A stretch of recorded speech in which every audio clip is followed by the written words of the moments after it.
कि पाइथन के अंदर एक्चुअल में कितने नंबर ऑफ कीवर्ड्स एग्जिस्ट करते हैं और वो क्या क्या काम करते हैं। तो इसके लिए सबसे पहले हम फाइल क्रिएट कर लेते हैं एक पाइथन, या हम नाम दे देते हैं कीवर्ड्स इन पाइथन डॉट पाई। सो अभी तक हमने जो बात की वो बात की कि फाइल हैंडलिंग के अंदर कितने मेथड्स मिलते हैं, वो क्या क्या काम कर रहे हैं। अब हमारा काम है ये जानना कि एक्चुअल में पाइथन के अंदर कितने नंबर ऑफ कीवर्ड्स हैं और वो क्या क्या काम कर रहे हैं। और ख़ास चीज़ ये है कि बहुत सारे कीवर्ड्स ऐसे हैं जो हम लगातार यूज कर चुके हैं और मोस्टली कोई इक्का दुआ कीवर्ड ऐसा होगा जो बचा होगा, क्योंकि हमने बेसिक से लेकर एडवांस तक और एडवांस से लेकर डेटाबेस तक का पूरी जर्नी कंप्लीट की है।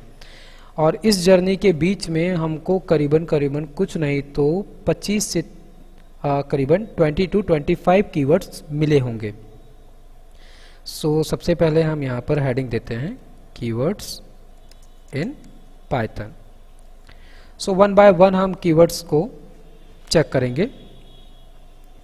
तो कीवर्ड की अगर बात करें तो हर एक चीज़ जो कि बिना मेथड के यूज होती है वो सब कुछ कीवर्ड है, या जो भी हम मेथड के लिए यूज कर रहे हैं वो सब भी कीवर्ड है। जैसे कि सबसे पहले एंड कीवर्ड हम यूज कर रहे थे, और ये हम कहाँ यूज कर रहे थे? यूज कर रहे थे हम लॉजिकल ऑपरेटर में। और यहीं पर हमको और कौन कौन से मिलते हैं कीवर्ड? एंड मिलता है, और मिलता है, एंड नॉट मिलता है। ये तीनों के तीनों कीवर्ड हम लॉजिकल ऑपरेटर्स में यूज कर रहे थे। सो इनको हम ऐसा करते हैं कि मल्टीलाइन कमेंट में कन्वर्ट कर लेते हैं सो दैट कि हमको एरर ना मिले। ठीक है, लॉजिकल ऑपरेटर्स में हम ये 3 कीवर्ड यूज कर रहे थे। इनका काम बहुत अच्छे से पता है कि ये क्या कर रहे हैं। इसी तरीके से एक हम यूज करते हैं एज, AS, और इसको हम क्यों यूज कर रहे थे? याद होगा जब हम फाइल इंपोर्ट करते हैं तो फाइल इंपोर्ट करते समय हम उसको शॉर्ट हैंडेड फॉर्म में कन्वर्ट कर सकते हैं, और उसको क्या कहा जाता है? एज को हम यूज करते हैं एलियास क्रिएट करने के लिए, मतलब कि किसी भी नाम का छोटा फॉर्म क्रिएट करना, टू क्रिएट अ एलियास। और ये कहाँ यूज कर रहे थे? In import library, like as import JSON as J, ऐसे कुछ कर रहे थे हम, वही हम यहाँ पे कर रहे हैं।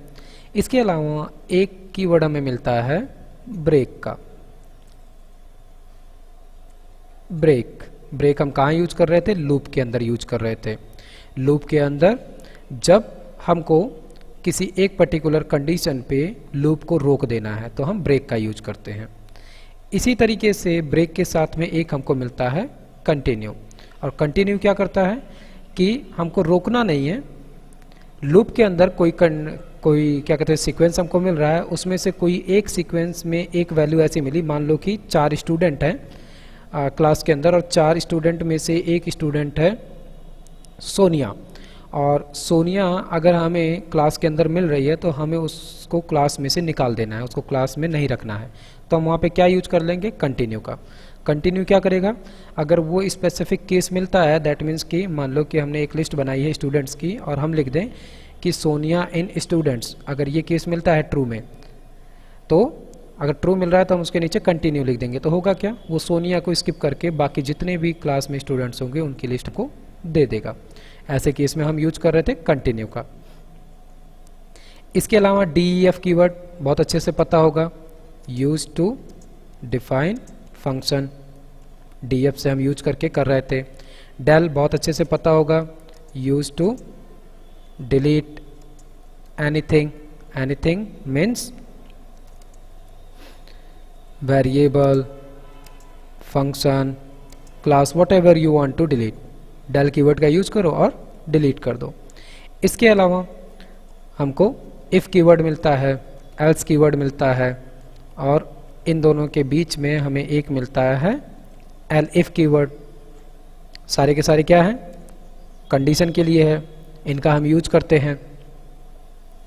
इसके अलावा हमने ट्राई और एक्सेप्ट का केस देखा था, तो वहां पर हमें क्या मिलता था, ट्राई और एक्सेप्ट कीवर्ड। इसको हम क्यों यूज कर रहे थे, ये कीवर्ड्स जो हो गए इन पे हम लिख सकते हैं these keywords used to create conditions। उसी तरीके से ये try और accept, these keywords used to create error handling। Try except मिलता है, इसके अलावा क्या मिलता है, फाइनली मिलता है। फाइनली के साथ में ही जब हम ट्राई एक्सेप्ट की बात करते हैं तो वहाँ पे हमें एक एल्स भी मिलता है। सो ये कीवर्ड्स हम कहाँ यूज कर रहे थे, जब हमको एक्सेप्शन को हैंडल करना था कि कोई एरर मिल रहा है हमको और हम उसको हैंडल करना चाहते हैं। इसके अलावा हमें मिल रहा था बुलियंस के केस में, क्या मिल रहा था, एक ट्रू। और याद रखना हम पाइथन में टी और एफ दोनों कैपिटल लेटर में लिखते हैं, ट्रू और फॉल्स। तो ये दोनों कीवर्ड हमको मिलते हैं बुलियन के केस में। इसके अलावा हम अगर लूप की बात करें तो लूप के अंदर हमें दो कीवर्ड मिलते हैं। सबसे पहले तो व्हाइल और इसके बाद में मिलता है हमें फॉर लूप। तो ये हो गए हमारे लूप कीवर्ड्स। और इसी के साथ में अगर याद हो तो हमें लूप में केस मिलता है एल्स का भी, ठीक है। हम चाहे वाइल लूप यूज कर रहे हैं या फॉर लूप यूज कर रहे हैं, उसमें हम एल्स का यूज कर सकते हैं। और ये क्यों यूज करते हैं, क्योंकि पाइथन में हमको डू वाइल लूप में नहीं मिलता है। क्यों नहीं मिलता, क्योंकि पाइथन कहता है कि ज़बरदस्ती डू वाइल लूप में ही हम ये कंडीशन क्यों करें कि ठीक है अगर हमारा कोई भी लूप है और उसमें कंडीशन गलत मिल रही है तभी हम डू वाइल लूप का यूज करेंगे। और हम चाहते हैं कि एटलीस्ट अगर हमारी कंडीशन गलत हो रही है तब भी हमको एक बार आउटपुट मिल जाए। तो पाइथन कहता है ये स्पेशल ट्रीटमेंट केवल डू वाइल को ही क्यों दी जाए, ये कंडीशन तो वाइल और फॉर के साथ भी हो सकता है। तो इसीलिए इसने इनबिल्ड कर दिया एल्स को वाइल लूप और फॉर लूप दोनों के साथ। तो आपका लूप चाहे वाइल हो चाहे फॉर हो, दोनों में से कोई भी आप यूज कर रहे हो और उसकी कंडीशन अगर गलत हो रही है तो कम से कम एल्स यूज करने से ये पता चल जाएगा कि हाँ ठीक है मेरे वाइल या फॉर लूप को टच किया गया था। जैसे कि हम इफ एल्स कंडीशन की बात करें तो मान लो हम केवल इफ कंडीशन दे रहे हैं और कंडीशन गलत है तो हमको रिजल्ट तो कुछ मिलेगा ही नहीं। रिजल्ट नहीं मिलेगा, दैट मीन्स कि हमको यही नहीं पता चल पाएगा कि एक्चुअल में हम कंडीशन के अंदर गए भी थे कि नहीं गए थे, कंडीशन चेक भी हुआ था कि नहीं हुआ था। तो उसी के लिए हम क्या करते हैं, इफ के साथ में एल्स देते हैं ताकि जब हम अपने फाइल को रन करें तो कम से कम ये पता तो चल जाए अच्छा ठीक है इफ जो था वो कंडीशन गलत थी इसलिए हमको एल्स में ये मैसेज मिल गया। वैसे ही सेम केस हमें यहाँ पर फॉर और वाइल लूप के साथ मिल जाता है। इसके अलावा अगर हम बात करें एक कीवर्ड हमें और मिलता है जो कि मिलता है कीवर्ड हमारे फाइल हैंडलिंग में। हम यहाँ पर चलते हैं और थोड़ा हम ऊपर के भी कॉन्सेप्ट्स को ब्रेक कर देते हैं। और ये वाला जो केस था ये था फॉर फैचिंग फाइल्स और लाइब्रेरीज। इस केस में हमें क्या क्या कीवर्ड मिल रहा है और ये ब्रेक और कंटिन्यू एक्चुअल में हम उठा के ले चलेंगे, अभी इनको रखेंगे लूप के अंदर क्योंकि बिना लूप के हम ब्रेक और कंटिन्यू यूज नहीं कर सकते हैं। तो अगर हम लाइब्रेरीज की बात करें, फैच करने की बात करें किसी भी फाइल में, तो उसके लिए सबसे पहले तो हमें मिलता है इंपोर्ट कीवर्ड। और इंपोर्ट क्या करता है, यूज टू इंपोर्ट और use to get any library और file in your existing file. यही तो हम करते हैं। और यहाँ पर हम और क्या यूज करते हैं, इसके अलावा हम यूज करते हैं फ्रॉम। ये क्या होता है, use to get single object from library. यही केस है कि हम चाहे क्लास बनाए हैं चाहे फंक्शंस बना रखे हैं या कोई वेरिएबल है, हम उस स्पेशल वेरिएबल्स को भी अपनी फाइल के अंदर से फेच कर सकते हैं। तो इस केस में हम सिंटैक्स क्या यूज करते हैं? इस केस में अगर हम बात करें तो इस केस में हम सिंटैक्स यूज करते हैं सिंपली कि इंपोर्ट, और इंपोर्ट करके हमने क्या लिख दिया? जेसन। सिंपली हमने जेसन को इंपोर्ट कर दिया। और वैसे ही अगर हम फ्रॉम की बात करें तो यहाँ पर सिंटैक्स क्या होगा कि इंपोर्ट, और इंपोर्ट में हम क्या करना चाहते हैं? मान लो कि हमने एक फाइल पहले बना रखी है और फाइल का नाम क्या है? Import file handling. और फाइल हैंडलिंग में से हम क्या करना चाहते हैं?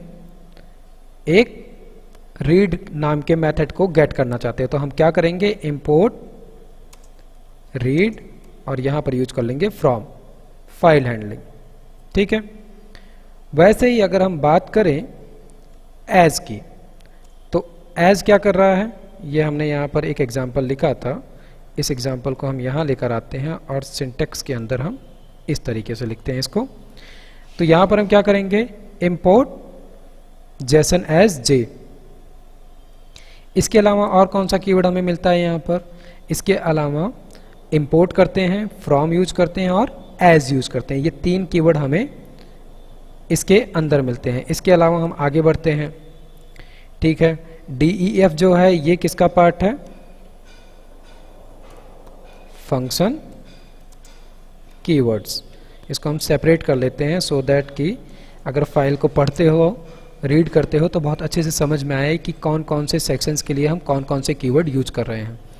सो ये तो सेपरेट है, उसी तरीके से जो डेल है ये भी सेपरेट है। डिलीट के लिए हम यूज करते हैं डेल कीवर्ड। और अभी हमने 2 कीवर्ड्स को कॉपी करके रखा है और वो दोनों कीवर्ड्स कहाँ पर यूज होते हैं? लूप के अंदर यूज होते हैं। तो हम आ गए यहाँ लूप में और उनको हमने यहाँ पर पेस्ट कर दिया, क्योंकि ये ब्रेक और कंटिन्यू हम लूप के साथ यूज करते हैं, क्योंकि लूप ही एक ऐसा है जो कंटिन्यूअस गोल गोल गोल गोल घूमता रहता है। और कभी कभार अगर हम इन्फिनाइट लूप से बचना चाहते हैं तो हम वहाँ पे ब्रेक या कंटिन्यू यूज कर सकते हैं किसी एक स्पेसिफिक कंडीशन पे अपने आप को रोकने के लिए। इसके अलावा अगर हम बात करते हैं क्लास की, या फिर हम क्लास की बात ना करके थोड़ा सा बात करते हैं वेरिएबल्स की। सो वेरिएबल्स के लिए तो हमें यहाँ पर क्या मिलता है? वेरिएबल्स के लिए एक कीवर्ड हमें मिलता है ग्लोबल। और ग्लोबल क्या करता है? ग्लोबल कीवर्ड किसी भी वेरिएबल की लोकल कैपेसिटी को ग्लोबल में कन्वर्ट कर देता है।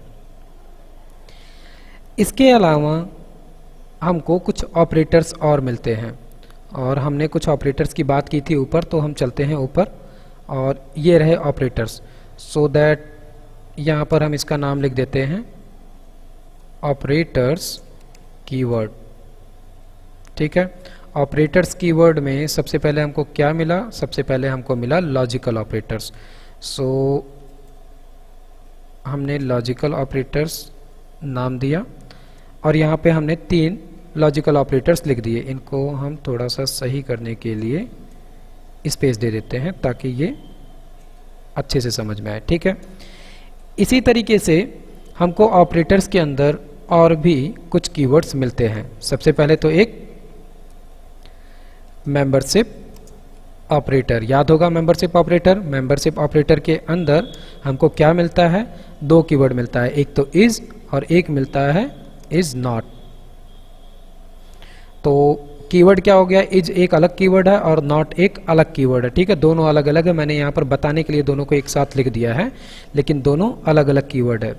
सो ये क्या यूज कर, ये किस लिए होता है? Is use to check the values of 2 variables are same. अब कहोगे कि ठीक है, अगर सेम चीज़ हमें चेक करनी हो तो हम इक्वल टू ऑपरेटर का यूज कर सकते हैं, लेकिन जो इज ऑपरेटर है ये 2 वैल्यूज़ को कंपेयर करने के साथ में एक काम और करता है। तो पूरी लाइन क्या बनेगी? Use to check the values of 2 variables are same and both variables id or address also will be same। इसके लिए हमें मिलता है एक id मेथड, और वो क्या है, id कीवर्ड इसके लिए यूज होता है। सो ये क्या है, this use to check the address of variable. ठीक है। सो इज ऑपरेटर जो है वो इक्वलिटी एंड एड्रेस चेक करता है, और इज नॉट जो है वो उसी का अपोजिट, ये चेक करता है कि दोनों में इक्वलिटी तो नहीं है, दोनों का एड्रेस सेम तो नहीं है। तो इन दोनों के केस में क्या मिलता है, हमें केवल और केवल ट्रू और फॉल्स मिलता है। ऐसे ही एक ऑपरेटर हमको और मिलता है, और जिसको कहा जाता है आइडेंटिटी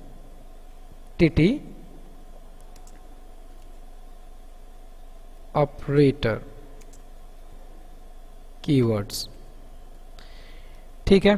सो अगर हम आइडेंटिटी ऑपरेटर्स की बात करें तो ये कौन कौन से होते हैं, दो मिलते हैं हमको, एक इन मिलता है और एक मिलता है नॉट इन।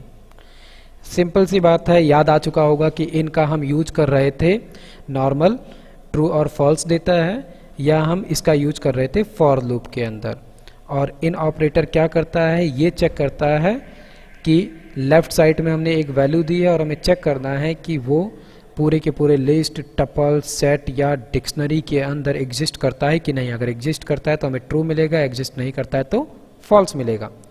तो इनका काम क्या है, इनका काम है चेक करना। अगर वो चेक कर रहा है तो वो लाकर उसको हमें दे देता है वैल्यूज को लेफ्ट साइड में। तो इसको हमने यूज किया है, ये आइडेंटिटी चेक करता है कि एक्चुअल में जो वैल्यू हम फाइंड आउट करना चाहते हैं वो एग्जिस्ट करती है लिस्ट, टपल, सेट, डिक्शनरी के अंदर कि नहीं। तो ये दो ऑपरेटर्स थे जो हम यूज करते हैं आइडेंटिटी ऑपरेटर के अंदर। इसके अलावा आगे बढ़ते हैं, चलते हैं हम अपने फंक्शन कीवर्ड की तरफ। फंक्शन में एक डीएफ मिलता है, और याद होगा एक हम यूज करते हैं लैम्डा फंक्शन। लैम्डा फंक्शन क्या है, short handed function which define the function in single line। यही तो हम कर रहे थे इसके साथ। और ये क्या होता है, एक एनोनिमस फंक्शन होता है जिसकी कोई भी एग्जिस्टेंस या वजूद नहीं होता है, बस हम यूज करते हैं भर। इसके अलावा हमको एक मिलता है ऑपरेटर के अंदर ही, हम इसको भी डिफाइन कर सकते हैं, और ये कीवर्ड क्या होता है, नन। नन को हम यूज करते हैं, और ये किस लिए होता है कि जब कुछ भी ना हो, ना नल हो कुछ भी ना हो, तो उसके लिए हम नन यूज करते हैं। और ये हमें क्या दे देता है, ये देता है नल वैल्यू हमको। सो नन भी एक कीवर्ड है। इसके अलावा जब हम वेरिएबल की बात कर रहे थे तो वेरिएबल के अंदर हमें एक चीज़ और मिलती है। वेरिएबल हमारा हमने यही डिफाइन किया था, ठीक है, ये रहा वेरिएबल। वेरिएबल के अंदर एक चीज़ हमें मिलती है, एक कीवर्ड मिलता है कि हम कर सकते हैं अपने वेरिएबल को नॉन लोकल भी। नॉन लोकल के लिए क्या करना पड़ता है, नॉन लोकल कीवर्ड को यूज करो, और ये क्या करेगा, हमारे वेरिएबल को डिक्लेयर कर देगा एज अ नॉन लोकल। इसके अलावा हमें एक सेपरेट कीवर्ड मिलता है पास। और पास क्या है, ये हम कहीं पर भी हों, it use in condition, loop, function, class to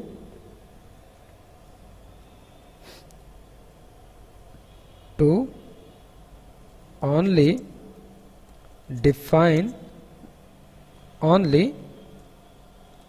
declare them, but don't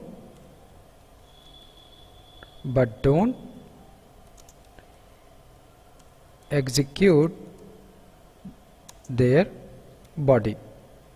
ठीक है, मतलब कि हर एक की अपनी बॉडी है, चाहे वो लूप हो, चाहे फंक्शन हो, क्लास हो या कंडीशन हो, पास हमने जहाँ पर भी लिख दिया वो क्या करेगा, उसके अंदर एंट्री नहीं करेगा, बाहर बाहर से निकल जाएगा। और ये क्यों यूज करते हैं कि हमको ध्यान आ गया है कि ठीक है हमको एक कंडीशन, एक इस तरीके की क्लास या इस तरीके का एक फंक्शन बनाना है, तो हमने उसका नाम डिफाइन कर दिया है लेकिन उसके अंदर हमने कुछ किया नहीं है और उसको अभी के लिए हमने ऐसे ही बनाकर छोड़ दिया है।